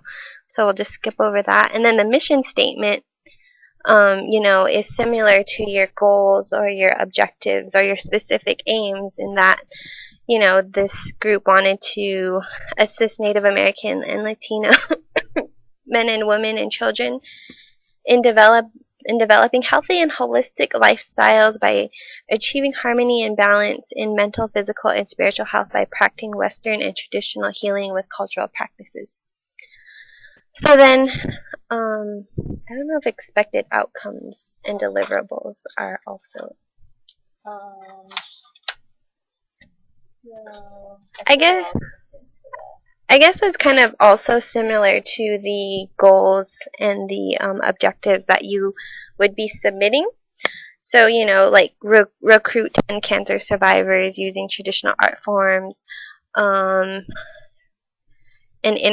create an intervention for Native American cancer survivors that incorporate traditional medicine with traditional storytelling, teaching participants to tell their cancer story through artwork, improving the lives of cancer survivors by encouraging them to seek traditional healing and storytelling, and also will aid in the development of future research proposal.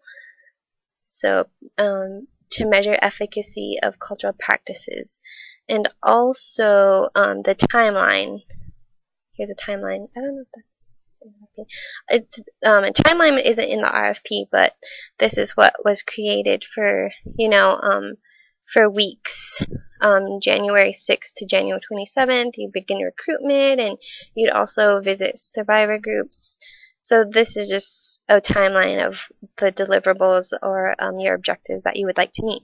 And then again, going over budgets. Yeah. And then just the reference page. So, yep.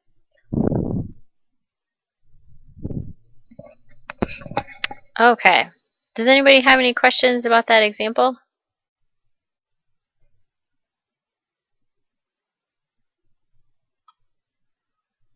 So as we're wrapping up, I just wanted to point your attention. Let me just find it. Okay. So as you're wrapping up, I just wanted to bring your attention to this checklist. This is on page 5 of the RFP. So these are really your key pieces. This is what we're asking everybody to submit by December 1st to Carol. And the instructions on how to get it to Carol are on the last page of the application. But make sure you have your cover page, your project category checklist, which is just below here, your abstract narrative, permission to publish, your budget, that justification piece that's showing your math, the biosketch forms, that's a description of who's going to work on the project, any letters of support, your IRB or evidence of IRB exemption, letters of collaboration, and proof of nonprofit status. So as you move down from the checklist in the RFP, you can see that all these forms are here. So this is your cover page. And then here's the checklist I mentioned, so what type of project you're going to do. Your abstract, project proposal, the budget, and your budget justification. Again, here, this is where you could show your in-kind donations. The biosketch form, so who's going to be working on the project. And that's it. So, does anybody have any questions about the process at this point before we wrap up? Abby, this is Dylan. I just wanted to ask, could we get a copy of that abbreviated sample page from what was just presented? I can't. I'm not sure, but I can ask Tisha. Yeah, it wouldn't necessarily have to be the exact page. I mean, I know that was a previous project proposal. But if you want to, just the layout and the type of things. Okay. That are listed on there. Okay, that works. Thanks, Kellen. Anybody else? Okay, great. Well, thank you, everybody, for participating in the Partnership for Native American Cancer Prevention grant writing workshop. It was great to have everybody.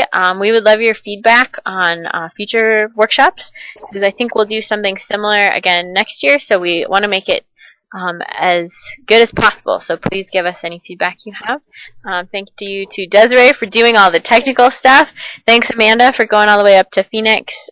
Thanks to Kellen, Carol, and Kelly for being site leaders. We really appreciate you taking the time, getting the rooms together, organizing food, etc. Am I missing anybody to thank? Oh yeah, thank you, Octaviana, for helping us out, and thank you to Dr. Tisha Solomon for also helping us out. Kellen, were you going to say something? No, I was saying something. Hope wants to thank all of you guys for providing this training for us, and I think the most opportune time for some of us So I appreciate it, and thank you very much. Looking forward to working with you guys. Thank you.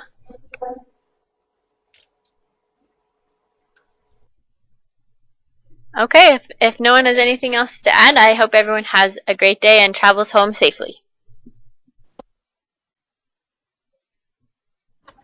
Thank you, everyone. This is Carol.